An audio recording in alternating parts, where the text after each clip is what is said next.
Саламатсыздарбы, урматтуу студенттер. Учурдагы сабактын темасы шар жана сфера. Бул сабактан силер шар жана сфера жөнүндө түшүнүк алып, алардын элементтери менен таанышып, шар жана шардын бөлүктөрүнүн бетинин аянтын эсептөө формуласын үйрөнөсүңөр. Формулаларды колдонуп көнүгүүлөрдү аткарасыңар. Сабакты кызыктуу маалымат менен баштасам. Байыркы гректер ар дайым жакшы ойчулдар болуп келишкен. Алар ар кандай сабактарды окушкан. Геометрия жаатында ар кандай объектилерди изилдөөгө өзгөчө көңүл бурулган жана дайыма объекттин кемчиликсиз түзүлүшүн табууга аракеттенишкен.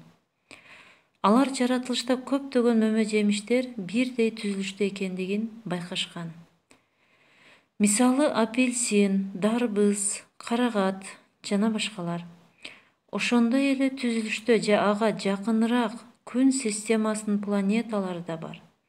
Дал ушул түзүлүштөрдү гректер кемчиликсиз деп айта баштаган. Кандай ойлойсуңар? Кайсыл түзүлүш жөнүндө сөз болуп жатат? Эгерде силер сфера жана шар деп ойлосоңор, абдан туура ойлонуңар. Шар жана сфераны гректер кемчиликсиз түзүлүш деп эсептешкен. Төмөндөгү суроолорго жооп берели. Айлана бул кандай фигура? Ал эми тегерек кандай фигура? Айлана менен тегеректин кандай айырмачылыгы бар? Айлана бул берилген чекиттен бирдей алыстыкта жайланышкан, тегиздиктин бардык чекиттеринен турган геометриялык фигура. Тегерек айлана менен чектелген тегиздиктин бөлүгү. Айлана бул туюк ири сызык, ал эми тегерек айлана менен чектелген тегиздиктин бөлүгү. Тегиздикте айлана менен тегерек кандай байланышта болсо, мейкиндикте сфера менен шар да ошолорго окшош байланыштагы фигуралар болуп эсептелет. Жарым тегеректи аны чектеп турган диаметринин айланасында айландыруудан пайда болгон тело шар деп аталат. О чекити шардын борбору. АБ шардын диаметри. Шардын огу анын диаметри болуп эсептелет. R шардын радиусу. Шардын борборунун бетинде жаткан каалаган Б чекитине чейинки аралык шардын радиусу болот. МК кесиндиси шардын хордасы. Шардын бетинде жаткан ар кандай эки чекитти туташтыруучу кесинди анын хордасы деп аталат. P1 шардын огу. Шарды чектеп турган бет же шардык бет сфера деп аталат. Шардын борбору, огу, радиусу, диаметри, хордасы, сферанын да борбору, огу, радиусу, диаметри, хордасы болуп эсептелет. R сферанын радиусу, борбор менен сферанын каалаган чекитин туташтыруучу кесинде. D сферанын диаметри, борбор аркылуу өтүүчү сферанын каалаган эки чекитин туташтыруучу кесинде. O чекити сферанын борбору. Шарды төмөндөгүдөй да аныктоого болот. O чекитинен баштап эсептегенде, R аралыгынан чоң эмес алыстыкта жаткан мейкиндиктеги бардык чекиттердин көптүгүнөн турган тело шар деп аталат. Анда шардын каалагандай М чекити ОМ кичине радиустан болот. Демек, шарды туюк, томпок тело катары кароого мүмкүн. Борбору О, радиусу Р'ге барабар болгон шарды төмөндөгүдөй белгилейбиз. Биринчи теорема. Шар менен тегиздиктин ар кандай кесилиши тегерек болот. Ал тегеректин борбору шардын борборунан тегиздикке түшүрүлгөн перпендикулярдын негизинде жатат. Шардын борбору аркылуу өтүүчү тегиздик менен анын кесилиши эң чоң тегиздик болот. Шардын ар кандай диаметрдик тегиздиги анын симметрия тегиздиги боло алат. Шардын борбору анын симметрия борбору болуп эсептелет. Шардын борборунан бирдей алыстыкта жаткан Эки тегиздиктин шар менен кесилиштери барабар тегеректер болушат. Берилген шар менен бир гана жалпы чекитке ээ болуучу тегиздик шарга жаныма тегиздик деп аталат. Жаныма тегиздиги менен шардын жалпы чекитин жануу чекити деп аталат. Экинчи теорема: шардын жануу чекитине жүргүзүлгөн радиус жана жаныма тегиздик перпендикуляр болушат. Үчүнчү теорема экинчи теоремага тескери теорема. Шардын радиусуна ал шардын бетинде жаткан учу аркылуу ага перпендикулярдуу жүргүзүлгөн тегиздик жаныма болот. Берилген шар менен бир гана жалпы чекитке ээ болуучу түз сызык шарга жаныма түз сызык деп аталат. Ал жануу чекитине жүргүзүлгөн радиуска перпендикулярдуу болот. Ошентип, ОР шарынын О борборунан альфа тегиздигине чейинки аралык диаметрге барабар болсо, анда диаметр радиустан кичине болгондо тегиздик менен шар кесилишет. Алардын кесилиши тегерек болот. Диаметр радиустан чоң болгон учурда тегиздик менен шар жалпы чекитке ээ болбойт, башкача айтканда кесилишпейт. Диаметр радиуска барабар болгондо тегиздик шарды жанып өтөт.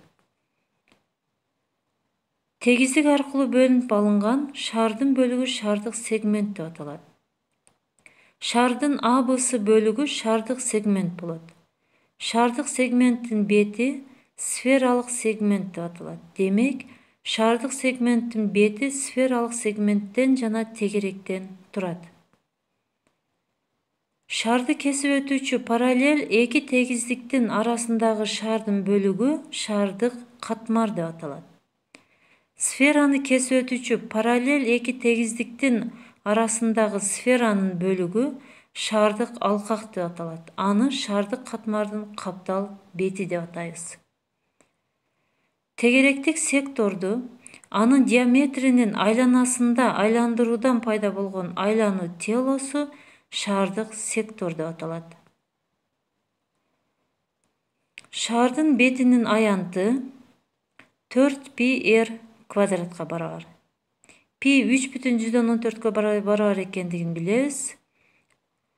Шардык сегменттин бетинин аянты S барабар 2πr көбөйтүлгөн h-ка.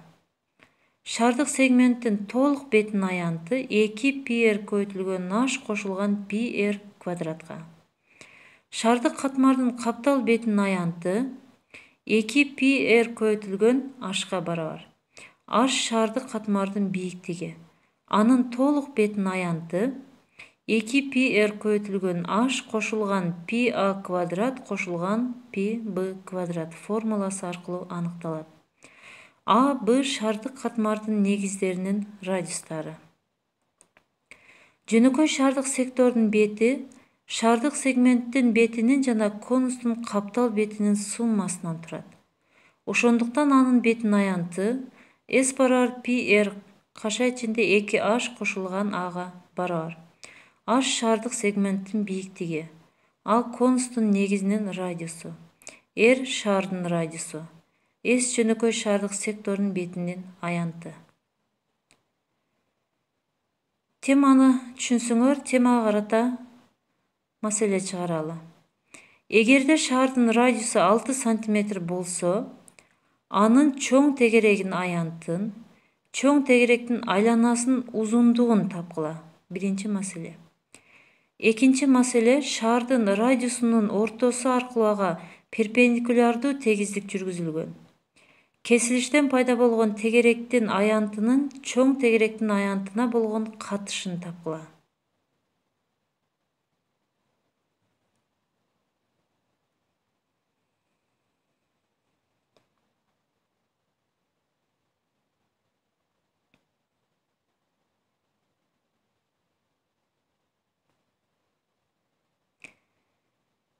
Биринчи маселе. Чоң тегеректин радиусу шардын радиусуна барабар болот. Анын аянты S барабар πr квадрат. Бизге шардын радиусу 6 см деп берилген. Ошондуктан биз радиустун ордуна 6-ны коебуз. Пи 3,14 барабар, 6-нын квадраты 36-га барабар. Алардын көбөйтүндүсү 113,4 сантиметр квадрат. Айлананын узундугу S барабар 2 πr формуласы. Пи'nin ордуна 3,14 коебуз, радиустун ордуна 6, алардын көбөйтүндүсү 37,68 сантиметрге барабар. Жобу 113,4 сантиметр, 37,68 сантиметр айлананын узундугу. Экинчи маселеде шардын радиусу r болсун дейли. Анда чоң тегеректин да радиусу r болот. Кесилиш тегеректин радиусун САБ үчбурчтугун табабыз. САБ үчбурчтугунда Пифагордун теоремасынын формуласын пайдаланып, гипотенузанын квадраты катеттердин квадраттарынын суммасына барабар деген формуланы пайдаланабыз. АС бул радиуска барабар. БС катетин таба алабыз. Анда биз гипотенузанын квадратынан бир катеттин квадратын кемитсек, экинчи катети келип чыгат. АС радиуска барабар. Ал эми АБ радиустун жарымына барабар. Аларды квадратка көтөрүп, жалпы бөлүмгө келтиребиз. Жалпы бөлүмгө келтирип, жалпы бөлүм 4-кө келтирсек, 3r квадрат бөлүнгөн 4 келип чыгат. Анда БС тамыр алдында 3r квадрат бөлүнгөн 4-төн чыгарсак тамырдан, r тамыр алдында 3 бөлүнгөн 2 чыгат. 4-төн 2 тамыр чыгат. Радиустун квадратынан r чыгат квадраттан, тамыр алдында 3 болот. Чоң тегеректин аянты S аянтынын формуласы S барабар πr квадрат. Кесилиштин аянты S1 барабар π көбөйтүлгөн r тамыр алдында 3 бөлүнгөн 2. Радиустун ордуна r тамыр алдында 3 бөлүнгөн 2 коюлат. Квадраты. Анда тамыр алдында 3-төн 3 квадратка көтөрсөк 3 өзү болот. 2-ни квадратка көтөрсөк 4, π r'ди квадратка көтөрөбүз. 4-төн 3 π r квадрат. Кесилиштен пайда болгон тегеректин аянтынын чоң тегеректин аянтынан болгон катышы 4-төн 3-кө барабар. Жобу 4-төн 3. Теманы түшүнсөңөр үйгө тапшырма. Параграф 32-ни окуп, 1-чи, 2-чи, 3-чү мисалдарды аткарып келесиңер. Ал эми параграф 33-тө 1-чи, 2-чи, 4-чү мисалдарды чыгарасыңар. Бул видео сабак сиздерге жаккан болсо, ой пикирлериңиздерди калтырыңыздар. Кыска мөөнөттөгү жол болбостукка көңүлүңүз чөкпөш үчүн сиздерде узак мөөнөттөгү максаттар болуш керек. Алдыңыздарга улуу максаттарды коюңуздар. Көңүл бурганыңыздарга чоң